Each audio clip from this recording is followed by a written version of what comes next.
Is that thing even worth repairing? A human ship dropped out of FTL and sent a docking and repair request. Arcanus, the docking master, puffed with annoyance. Another human ship, taking up valuable space and resources. Didn't these barely evolved apes know that the starbase had important Gelgian battlecruisers in need of repair? No one could spare time for the humans' clunky old junkers. But the fleet was nothing if not fanatical about tradition, which meant that humans had not yet joined its ranks. Instead, they just did their own thing as part of the Galactic Confederation. It meant they didn't have access to the newest technology, but it also kept them out of everyone else's business. When the war started, and the human government had volunteered their soldiers, the response had mostly been one of humor and exasperation. So the fleet assigned humanity basic tasks and out-of-the-way duties.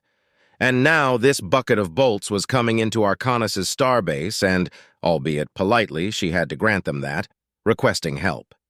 She sighed and sent a request asking what they would need. A short moment later, her communicator pinged and the list arrived. As she scrolled down, her annoyance was replaced by equal parts shock and outrage. This ship was more whole than hull. There wasn't a single external panel that wasn't burned, shot away, or riddled with laser fire. The humans had apparently sealed themselves within an inner hull tub and were wearing exosuits for life support. Their engines had just managed the jump to the space dock before the FTL crystals had cracked into a million pieces. Their external docking gear had been completely shot off, which would necessitate a place within the space dock, a spot that was at a definite premium. Arcanus flexed her tentacles. The Confederation space dock couldn't refuse, not when the humans were forced to wear exosuits. She'd have to clear a space so they could at least leave their ship. Then she'd have that thing junked and the station chief would have to send the humans back, wherever on the next transport. One of her tentacles flicked a button and transmitted a response to the ship. Arcanus opened her communication. "I've cleared pad 93 for you. Prepare for our tractor beams to engage and guide you in." The channel crackled and then a somewhat muffled voice responded, "If it's all the same to you, we made sure to spare enough deuterium to fly in on our own." Arcanus sighed, scanned the ship again, then spoke. "Your ship is in pieces. One wrong move and you could rip out half the docking ports." There was a pause in response. "It is kind of a point of pride for my crew, you see." Arcanus clicked her jaws. Her species knew about the pride of limping your own way home. And if you couldn't limp, you crawled. She began to wonder if the humans weren't as much of a joke as she had always heard. She sent a reply that she approved of the request. Then, with growing interest, she left her office to make her way to pad 93. She wanted to meet these silly humans who had a sense of pride that was so clearly close to her own species. As the human ship landed, the one remaining stabilizer creaked and then snapped off with an echoing bang. Arcanus flinched slightly at the sound. She only had to wait a few moments before the crew of 5 was able to exit, having partly sheared the door off. They had at least been able to finally remove the helmets from their exosuits. "What happened? Did an SR ship stumble onto you?" Arcanus asked. One of the shorter humans, the one with darker hair, laughed. "I guess you could say that. What you are requesting from our stores is a large amount of hardware, weapons, and work. That is a large request when we have battle cruisers in need of repairs and refit." The tall woman nodded, understanding. "If you could just get us back into flying shape, we could make our way back to a human sector and handle the rest of the repairs." Arcanus felt that grudging admiration again, but before she could say anything, they were interrupted by the arrival of a GC fleet officer. Arcanus inwardly groaned.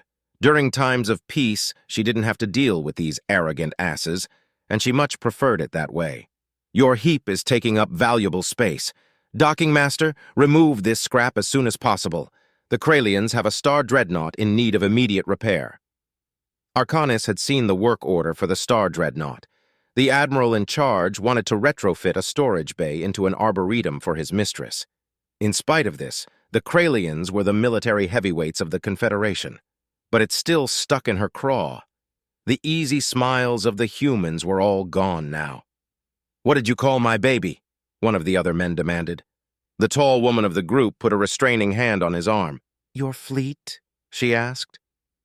The fleet officer looked like he was being talked to by something particularly disgusting. Yes. She held out a data chip. Here's a copy of our combat report for fleet intelligence. The officer gingerly and grudgingly took it before turning around and marching off. The tall woman now looked warily at Arcanis. Arcanis had been examining the hull of the ship. This hull must be at least 50 years old, she exclaimed. Yes, an excursory Mechanon 2 served as the frame, the tall woman replied. Ah, that takes me back to my hatchling days. Those ships could run on backwater rotgut and with half their systems out. The smile slowly returned to the face of the tall woman. Yes, she certainly has proven her worth beyond measure. I wasn't sure we could have taken down those 3 Eshar cruisers and gotten away with our hides intact. Arcanis spluttered. 3? 3 cruisers? But what?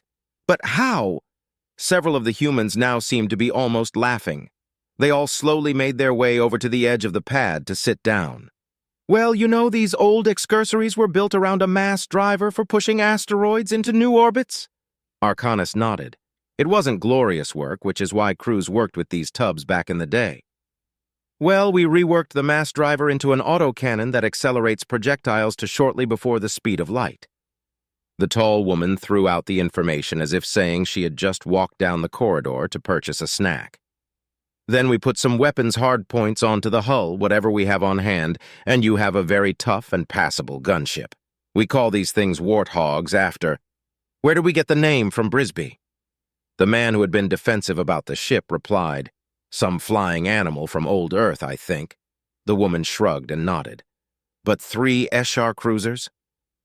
We had been sent to patrol some nowhere sector when we picked up 3 Eshar ships on long-range scanners.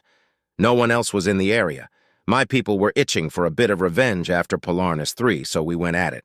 Of course, waiting around in a half-destroyed ship until one's patrol relief comes wasn't much fun. Arcanis nodded.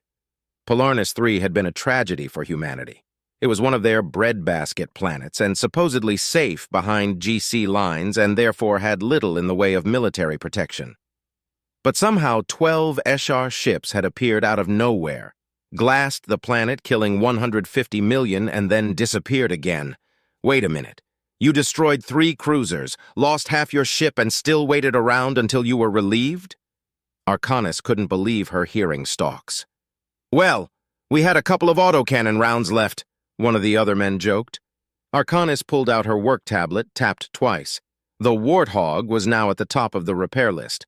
Fleet would throw a fit, but if they were to watch the data chip, then maybe they'd change their mind. Arcanis certainly had. Don't forget to subscribe and turn on notifications for the next story.